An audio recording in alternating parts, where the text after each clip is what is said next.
First up right now at 6, much needed money to help schools reopen. It is a very big help. We have spent a great deal of money on preparing for the return to school. Hi, everybody. Thanks for joining us right now at 6. Schools all across the state will share $130 million in aid as they work hard to open safely during the pandemic. Let's get right to Channel 3 Eyewitness News reporter Mike Savino live in Glastonbury with more on how that money will be divvied up. Mike? Yes, and Mark, you think about all of the costs that schools are going to be facing with the coronavirus. We're talking about personal protective gear, cleaning supplies, even, of course, different ways to keep people social distance. This money can help with all of that. And for some districts, it can also help with staffing. This has been a traumatic period of time for everyone. And our students really need that support, that structure. As schools prepare to reopen, they're facing a number of new expenses this year. The coronavirus pandemic means personal protective gear, more cleaning supplies, and even increased staffing.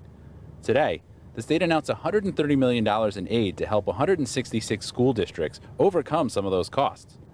To local school officials, it's a relief. We have spent a great deal of money, and it has been worrisome. Each school gets some funding, ranging from a few $1,000s for the smallest districts to $11.9 million for Hartford, $8.3 million for Norwalk, $6.3 million for Norwich, and $5.4 million for New Haven. The funds can be used for cleaning supplies, personal protective gear, and transportation. But 60 of the $130 million is to help some schools hire more staff. That funding went to districts where at least 40% of students get free or reduced price lunch. It can be support staff, additional paraprofessionals, perhaps additional certified teachers to provide for smaller class sizes. The money comes from the $1.3 billion in federal aid that the state received in April. Even still, towns will likely need to help their districts with unbudgeted costs related to COVID-19. We couldn't compromise on buying the protective equipment for our staff and students. Even with all the safety measures in place, school officials say it's crucial that everyone follow the guidelines, including wearing masks and maintaining social distance. And a lot of these return to school plans continue to evolve. Some schools had been thinking about opening windows and doors to help with ventilation until local police officials raised concerns about safety.